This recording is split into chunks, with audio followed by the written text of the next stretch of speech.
In the shadowed corridors of 16th-century Florence, where power shifted like sand and fortunes rose and fell with the phases of the moon, Niccolò Machiavelli understood a fundamental truth that most men spend their entire lives avoiding: the greatest enemy of wealth and power is not external circumstance, but the weakness that festers within oneself.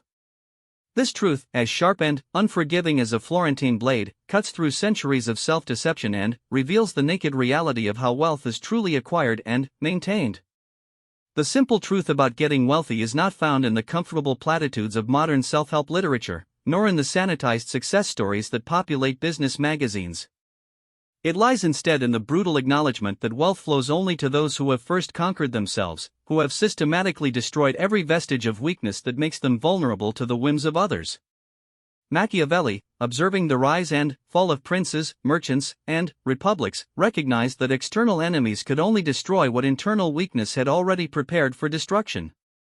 Consider the merchant who built his fortune in the volatile markets of Renaissance Italy. Every dawn brought news of wars, plagues, political upheavals that could shatter a business empire in days. Yet some merchants thrived while others perished, and the difference was never merely in their circumstances or luck. The difference lay in their willingness to confront and eliminate the internal obstacles that made them dependent on external validation, approval, or safety. They understood that the man who required certainty would never venture into the uncertain waters where true wealth resided. They grasped that the man who needed others' permission would never seize the opportunities that others overlooked or feared to pursue. The wealthy man, in Machiavelli's understanding, is first and foremost a man who has achieved complete sovereignty over himself. This sovereignty is not the gentle self-improvement of modern psychology, but a ruthless campaign of internal conquest. It requires the systematic identification and elimination of every dependency, every need for external validation, every comfort that makes one soft and vulnerable. The weak self that must be destroyed is the self that seeks approval before action, that requires guarantees before investment, that needs emotional comfort before difficult decisions. This internal weakness manifests in countless forms, each more subtle and pervasive than obvious fears or insecurities. It appears in the need to be liked by business partners, which prevents the hard negotiations necessary for favorable terms. It emerges in the desire for social status, which leads to expensive lifestyle choices that drain capital rather than build it. It reveals itself in the comfort seeking that avoids the discomfort and uncertainty inherent in wealth-building ventures. Most insidiously, it shows itself in the moral posturing that prevents one from seeing and seizing opportunities that others, bound by conventional ethics, will never pursue. The process of destroying this weak self begins with the recognition that wealth is not a reward for virtue, but a consequence of effectiveness. The market, like the political arena Machiavelli analyzed, rewards results, not intentions. It enriches those who deliver value, solve problems, and meet needs, regardless of whether their methods conform to social expectations or moral preferences. The man who insists on building wealth through methods that make him feel good about himself has already chosen comfort over results, and the market will reward him accordingly. This destruction of weakness requires what Machiavelli called virtue, not virtue in the modern sense, but the strength and skill to do whatever circumstances demand for success. In the context of wealth building, this means developing the capacity to act decisively without consensus, to invest without guarantees, to take calculated risks that others find terrifying. It means cultivating the ability to say no to opportunities that feel safe but offer little return, and yes to ventures that promise substantial rewards despite their inherent uncertainties. The weak self dies hard because it has been reinforced by years of social conditioning that equates goodness with safety, morality with consensus, and success with external approval. Society, Machiavelli observed, has a vested interest in keeping individuals weak and dependent, because strong, self-sufficient individuals are harder to control and predict. The education system, the media, even family and friends often unknowingly collaborate in maintaining the very weaknesses that prevent wealth accumulation. They reward compliance over initiative, caution over boldness, and consensus seeking over independent judgment. Breaking free from these patterns requires understanding that wealth flows to those who think and act differently from the majority. If conventional wisdom led to wealth, everyone following conventional wisdom would be wealthy, which is obviously not the case. The wealthy think in ways that make others uncomfortable, take risks that others consider reckless, and pursue strategies that others either cannot see or refuse to attempt.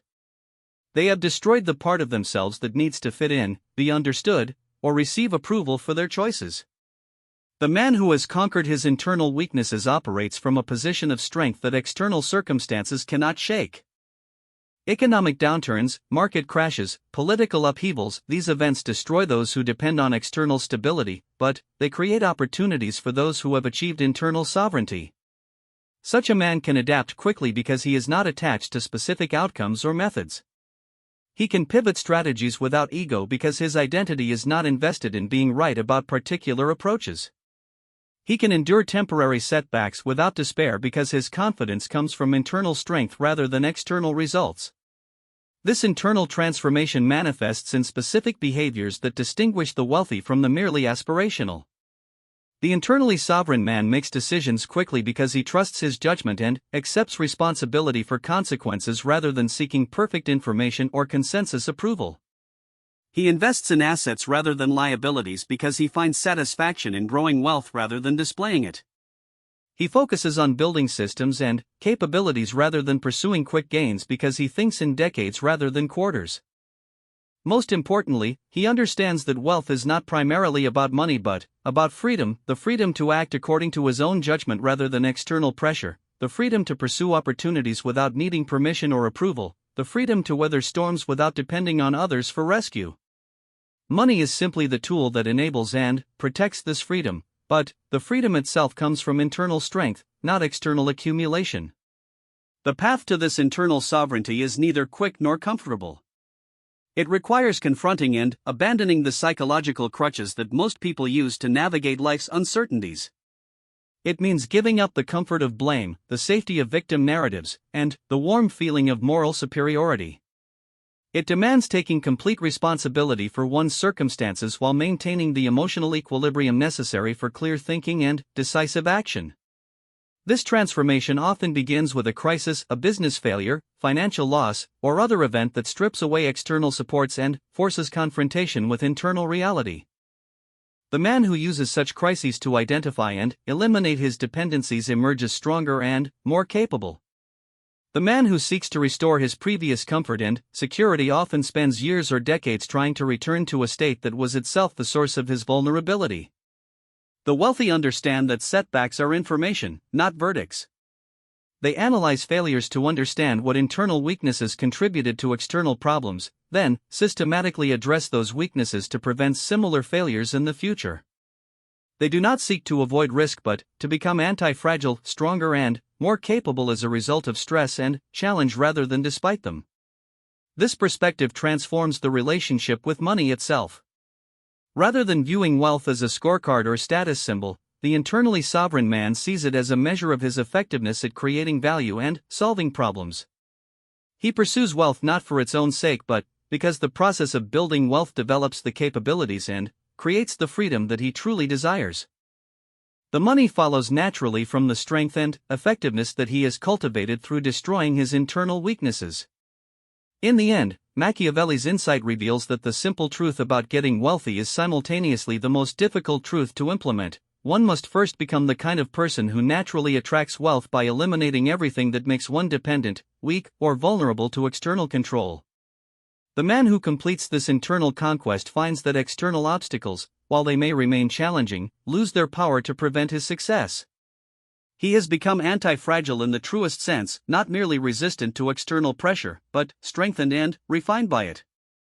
Part 2, The Architecture of Internal Sovereignty. The destruction of weakness, while necessary, is only the clearing of ground upon which true wealth must be built. Machiavelli understood that the prince who merely eliminated threats without building positive capabilities would rule over rubble rather than riches. Similarly, the man seeking wealth must not only destroy his internal obstacles but must construct new patterns of thought, perception, and action that naturally generate financial opportunity and growth. This construction begins with understanding that wealth is not randomly distributed but follows predictable patterns based on human nature and market dynamics. The man who has achieved internal sovereignty can perceive these patterns clearly because his vision is not clouded by emotional needs, social conditioning, or comfortable delusions. He sees the market as it truly is rather than as he wishes it were or as others pretend it to be. The first element of this reconstructed mindset is the development of what can be called strategic patience, the ability to delay gratification not through moral discipline but through clear understanding of compound effects. The weak self seeks immediate results because it needs constant validation that its efforts are working. It invests in schemes that promise quick returns because waiting requires a confidence in future outcomes that weakness cannot sustain. The internally sovereign man, having eliminated the need for external validation, can invest time, energy, and capital in ventures that may show no immediate returns but create exponential value over time. This strategic patience manifests in countless practical decisions. The sovereign man chooses to live below his means not from miserly habits but from understanding that every dollar not spent on immediate gratification can be deployed to generate future income. He selects business opportunities based on long-term potential rather than immediate cash flow because he has eliminated the internal pressure for quick wins. He builds relationships based on mutual value creation rather than immediate benefit because he understands that the most profitable opportunities often emerge from connections cultivated over years or decades. The second element is the cultivation of market sensitivity, the ability to perceive changes in demand, supply, and sentiment before they become obvious to competitors. This sensitivity cannot be taught through courses or books because it requires the emotional stillness that comes only from internal sovereignty. The man still driven by fear, greed, or the need for approval sees the market through the lens of his own emotional states rather than perceiving it objectively. His fear makes him see dangers that do not exist, his greed makes him see opportunities that are actually traps, his need for approval makes him follow trends rather than anticipate them. The sovereign man, freed from these emotional distortions, develops an almost intuitive understanding of market dynamics. He notices when supply and demand are moving toward imbalance before the imbalance becomes apparent in prices. He perceives shifts in consumer sentiment before they manifest in purchasing behavior. He recognizes when established business models are becoming vulnerable to disruption before the disruption occurs. This sensitivity allows him to position himself advantageously while others are still operating according to outdated assumptions.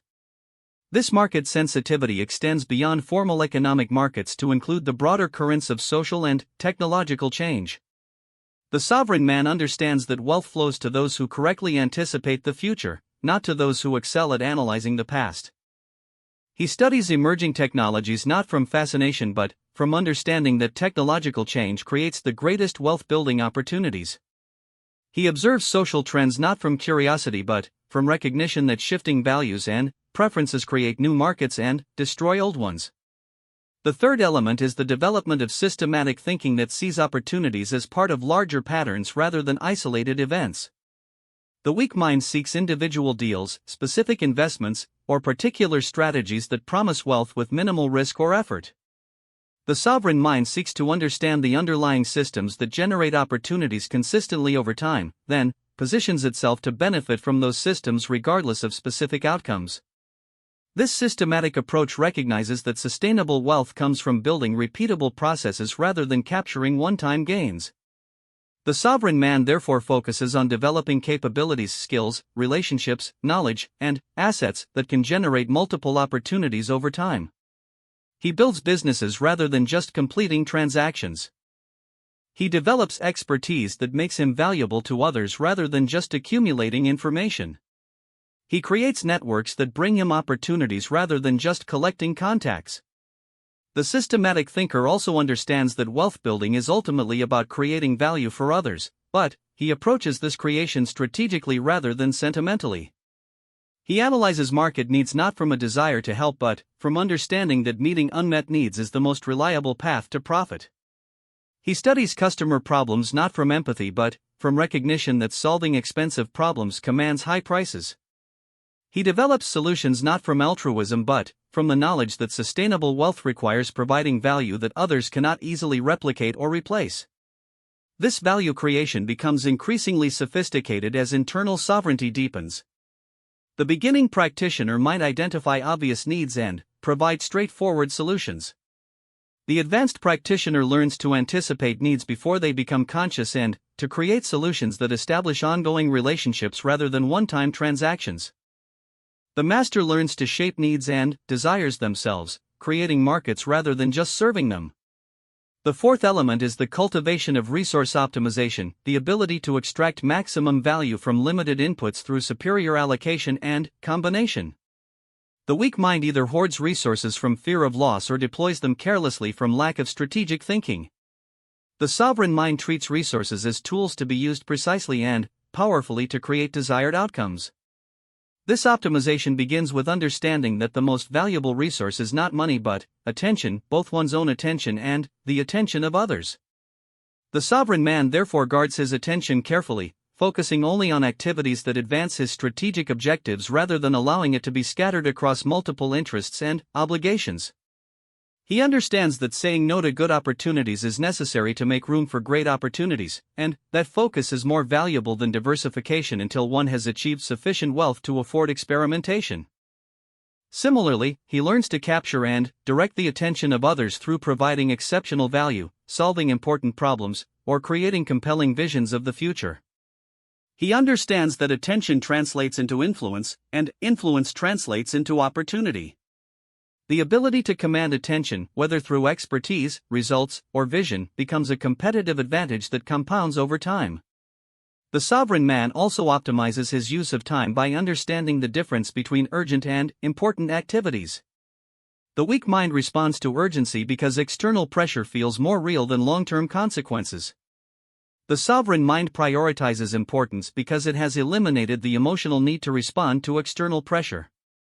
This allows him to invest time in activities that create long-term value even when they produce no immediate results or recognition. Money itself becomes a tool to be optimized rather than an end goal to be accumulated. The sovereign man understands the velocity of money, how quickly it moves through profitable cycles, and seeks to increase this velocity rather than simply increasing the amount. He uses debt strategically to leverage his returns rather than avoiding it from fear. He invests in assets that generate income rather than just appreciating in value because cash flow provides options that appreciation alone cannot offer. The fifth element is the development of strategic relationships based on mutual benefit rather than emotional connection or social obligation. The weak mind forms relationships based on comfort, similarity, or social pressure, creating networks that reinforce existing limitations rather than expanding possibilities. The sovereign mind forms relationships based on complementary capabilities, shared objectives, or mutual advantage, creating networks that multiply individual capabilities and create opportunities that would be impossible alone. These strategic relationships require understanding that value flows through networks based on contribution rather than need or desire. The sovereign man therefore focuses on becoming valuable to others before seeking value from them. He develops capabilities that others need, solves problems that others face, or provides resources that others lack. This creates a foundation for mutually beneficial relationships that generate opportunities organically over time. The construction of such networks requires patience and genuine value creation rather than manipulation or exploitation. The sovereign man understands that sustainable relationships must benefit all parties over time, even though specific transactions may favor one party or another. He therefore approaches relationship building as a long-term investment rather than a short-term extraction, providing value consistently even when immediate reciprocation is not available. The sixth element is the cultivation of adaptive intelligence, the ability to modify strategies and methods based on changing circumstances while maintaining consistent objectives. The weak mind either rigidly adheres to failing strategies from inability to admit error or constantly changes directions from lack of clear purpose. The sovereign mind maintains strategic flexibility within consistent principles, adapting methods to circumstances while remaining committed to long-term objectives. This adaptive intelligence requires developing comfort with uncertainty and change rather than seeking to control or predict all variables. The sovereign man understands that the future is fundamentally unpredictable in its details while being relatively predictable in its general patterns. He therefore prepares for multiple scenarios rather than betting everything on specific outcomes, and he builds capabilities that remain valuable across different possible futures rather than optimizing for particular circumstances. The development of this adaptive intelligence often requires deliberately placing oneself in challenging or unfamiliar situations that force rapid learning and adjustment. The sovereign man seeks controlled exposure to volatility and uncertainty because he understands that these conditions develop the mental and emotional flexibility necessary for long-term success. He views setbacks and failures as training rather than defeats, using them to refine his judgment and expand his capabilities. Through the systematic development of these elements, strategic patience, market sensitivity, systematic thinking, resource optimization, strategic relationships, and adaptive intelligence, the internally sovereign man constructs a mind that naturally generates wealth-building opportunities. This construction is not completed quickly or easily, but it creates compounding advantages that accelerate over time. Each element reinforces the others, creating a synergistic effect that makes the whole greater than the sum of its parts. The man who completes this internal architecture finds that wealth flows to him naturally, not because he pursues it directly but because he has become the type of person who creates value, solves problems, and captures opportunities more effectively than others. The money follows the value, and the value follows from the internal capabilities he has systematically developed through destroying weakness and constructing strength. Part 3, the invulnerable position. The final stage of Machiavelli's approach to wealth transcends the mere accumulation of money and enters the realm of creating an invulnerable position, a state where external circumstances cannot materially affect one's fundamental security or freedom of action. This is the ultimate expression of the principle that the man who destroys his weak self cannot be destroyed by others. Having eliminated internal vulnerabilities and constructed the architecture of sovereignty, the practitioner now focuses on building external systems and positions that make him genuinely anti-fragile. Machiavelli observed that the most successful princes were those who needed nothing from others while being needed by many. This asymmetric relationship, where one provides value without requiring it, where one creates dependencies without being dependent, becomes the foundation of true invulnerability. In the context of wealth, this translates into creating multiple streams of value that others depend upon while maintaining the ability to survive and thrive without any particular relationship, market, or income source. The construction of invulnerability begins with understanding the difference between defensive and offensive wealth strategies. Defensive strategies focus on protecting what one has already accumulated: diversification, insurance, conservative investments, and risk management. While these have their place, they assume a mindset of scarcity and vulnerability that ultimately limits growth and creates the very dependencies they seek to avoid. Offensive strategies focus on building capabilities and creating value streams that grow stronger under pressure rather than weaker. The truly invulnerable position combines both approaches but emphasizes the offensive. The sovereign man builds defensive foundations not from fear but from strategic prudence, then focuses primarily on creating offensive capabilities that turn external pressure into advantage. He understands that the best defense is not protection from attack but the capacity to benefit from attacks, using external pressure to identify opportunities and eliminate weaker competitors.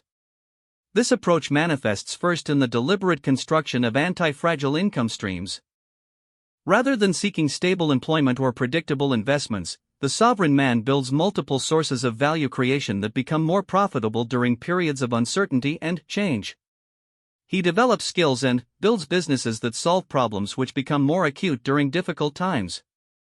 He creates products and services that people need more desperately when their resources are constrained rather than less. Consider the difference between the employee who depends on job security and the entrepreneur who thrives on solving urgent problems. Economic downturns destroy the first while enriching the second, because problems become more valuable to solve when resources are scarce, and those who can solve expensive problems can command premium prices. The sovereign man therefore seeks to position himself as a problem solver rather than a resource consumer, as someone who creates solutions rather than someone who requires support.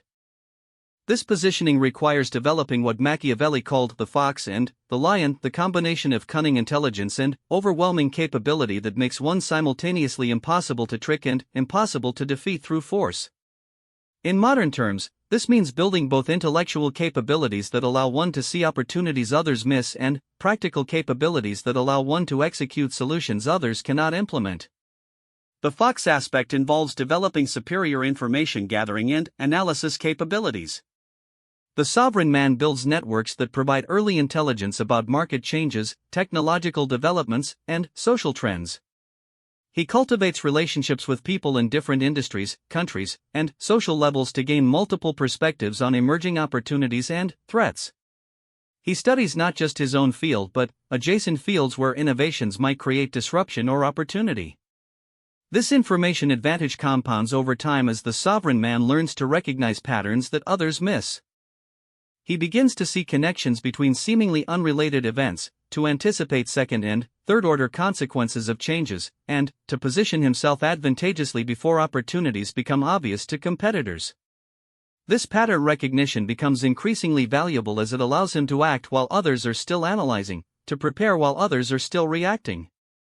The lion aspect involves building capabilities that are difficult to replicate or replace.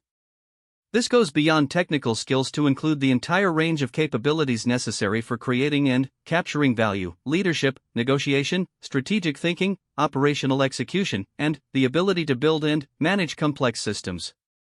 The sovereign man systematically develops these capabilities through deliberate practice and real-world application rather than through theoretical study alone.